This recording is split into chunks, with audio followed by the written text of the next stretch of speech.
Sementara itu, Presiden Rusia Vladimir Putin menegaskan komitmen kuat negaranya mendukung program nuklir sipil Iran. Rusia tetap akan mendukung operasional pembangkit listrik tenaga nuklir meskipun ada ketegangan geopolitik yang melanda kawasan Timur Tengah.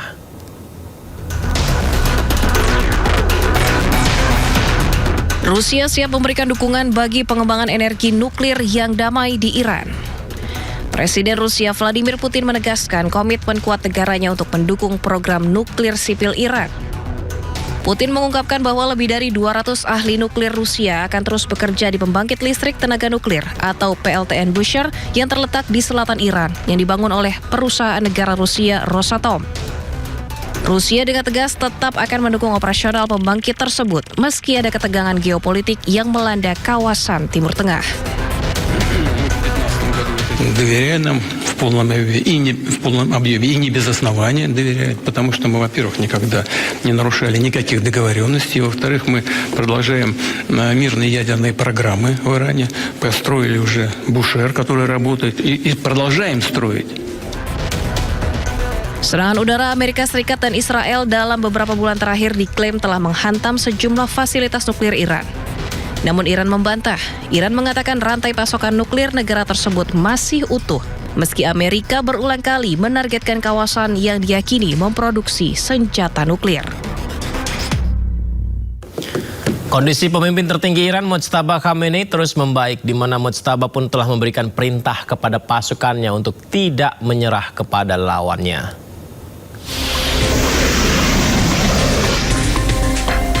Konflik antara Amerika Serikat, Israel, dan Iran telah berlangsung selama 2 bulan.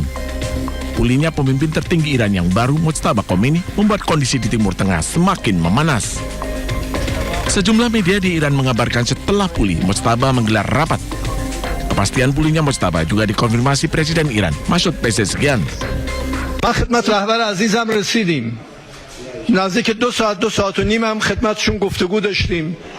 اولا باید خدمت شما بگم نگاه ایشون، نوع برخورد ایشون واقعا یه انسانی بود صمیمی و متواضعانه. از یه رهبر آدم یه چنین برخوردی به آدم بکنه. Rencananya, Mojtaba akan segera muncul ke publik untuk menyampaikan pidato perdananya. Informasi ini sekaligus menepis klaim Amerika Serikat yang menyatakan Iran sudah tidak memiliki pemimpin lagi. Sementara itu, pemirsa, Benjamin Netanyahu juga meyakini pemimpin tertinggi Iran, Mojtaba Khamenei, masih hidup meski kondisinya belum diketahui dengan pasti. Namun Netanyahu menyebut kekuasaan Mojtaba tidak sebesar ayahnya. Any guidance on what those opinions are?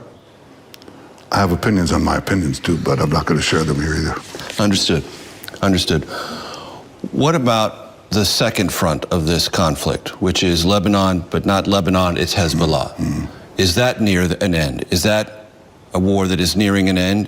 And has Israel achieved its strategic and tactical goals against Hezbollah? Hezbollah had 150,000 ballistic missiles and rockets before the war. 150,000. That's the densest concentration of these projectiles on the planet. And they were all aimed to destroy our cities.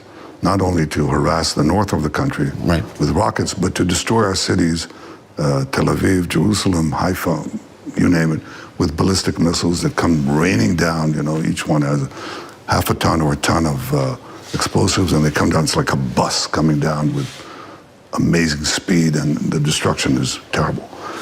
We destroyed the bulk of that. We destroyed about more than 90% of that.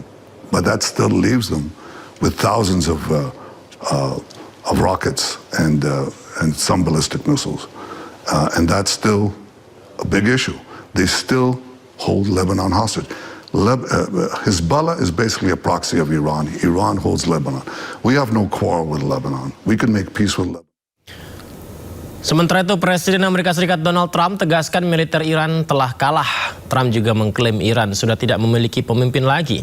Pernyataan yang disampaikan dalam wawancaranya di salah satu media di Amerika Serikat. Well, they're militarily defeated.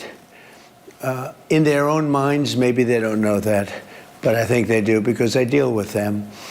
And we cannot ever let Iran have a nuclear weapon. But they are militarily defeated. They have no navy, they have no air force, They have no anti-aircraft weaponry. They have no radar. They have no leaders. Their leaders are gone. The first set, the A team is gone, the B team is gone, and part of the C team is gone. But I think we're dealing with people that have a certain power. It's very interesting because, you know, they make a deal and then they break it, then they make a deal, they break it. It's a difficult group. But from a military standpoint, I mean, if we left today, it would take them 20 years to rebuild. We'll get that at some point, whatever we want. We have it surveilled. You know, I did a thing called Space Force, and they are watching that if somebody walked in, they can tell you his name, his address, the number of his badge. No, we have that very well surveilled. If anybody got near the place, we will know about it, and we'll blow them up. We'll blow them up. They are defeated, but that doesn't mean they're done. We could go in for 2 more weeks and do every single target. We have certain targets that we wanted to, and we've done probably 70% of them. But we have other targets that we could conceivably hit. But even if we didn't do that, you know, that would just be final touches. But even if we didn't do that, it would take them many years to rebuild. We cannot let Iran have a nuclear weapon because they're crazy. We cannot let them have access to nuclear. Obama did it. If I didn't terminate the Iran nuclear deal, they would have had it, and they would have used it on Israel and the Middle East right now, and maybe beyond. You know, they actually had rockets that you saw that the other day that could reach Europe.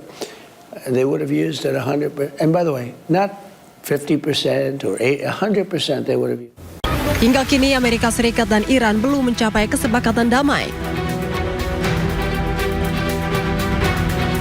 Presiden AS Donald Trump memperingatkan Iran untuk segera menandatangani perjanjian damai dan mengancam jika tidak segera dilakukan maka Iran akan mendapatkan serangan besar dari Amerika Serikat. Yeah, it is. They trifled with us today. We blew them away. They trifled. I call that a trifle. I'll let you know when there's no ceasefire. You won't have to know. If there's no ceasefire, you're not going to have to know. You're just going to have to look at one big glow coming out of Iran. And they better sign their agreement fast. Juru bicara Kementerian Luar Negeri Iran, Ismail Bagei, mengejek ancaman serangan nuklir AS terhadap Iran. Melalui akun resmi media sosial X-nya, Bagei mengatakan bahwa ancaman tersebut aneh. Lantaran Amerika Serikat mengklaim menginginkan perdamaian, namun solusi yang ditawarkan justru sebuah ancaman serangan.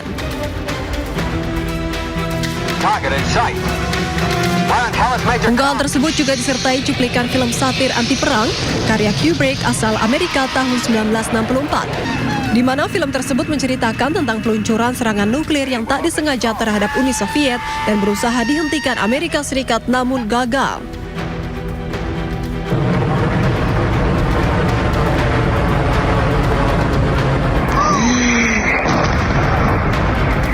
Diketahui kini Amerika dan Iran mulai saling serang. Di tengah gencatan senjata, AS kembali menyerang Iran.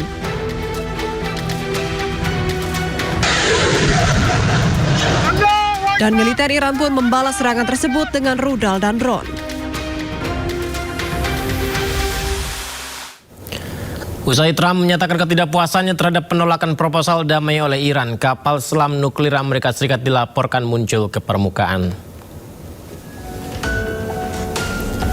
Media Gibraltar GBC melaporkan kapal selam USS Alaska muncul ke permukaan di perairan Gibraltar akhir pekan kemarin. Kemunculan kapal selam dari kelas Ohio ini dikawal ketat Angkatan Laut Kerajaan Inggris mengingat Gibraltar merupakan daerah di bawah otoritas Inggris. Bahkan Angkatan Laut Inggris menetapkan zona steril sejauh 200 meter hingga pemberitahuan lebih lanjut. Bertenaga nuklir, USS Alaska merupakan kapal selam rudal balistik yang telah beroperasi sejak tahun 1986. Kapal sepanjang 171 meter ini mampu membawa hingga 20 rudal balistik yang dilengkapi hulu ledak nuklir.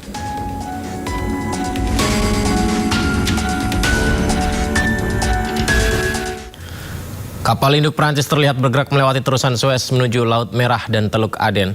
Pengerahan kapal tempur ini terjadi setelah berulang kali mendapat kritik dari Amerika Serikat terhadap NATO karena dianggap tidak bersikap terhadap penutupan Selat Hormuz oleh Iran. Pemirsa, Prancis mengerahkan kapal induk bertenaga nuklir Charles de Gaulle menuju Laut Merah. Langkah ini merupakan rencana bagian misi gabungan Prancis dan Inggris untuk memulihkan keamanan pelayaran di Selat Hormuz. Kedatangan kapal induk Prancis ini didampingi dengan beberapa kapal tempur pendukung serta 1 kapal selam. Kapal-kapal tersebut dikerahkan oleh negara-negara sekutu Eropa termasuk Italia dan Belanda.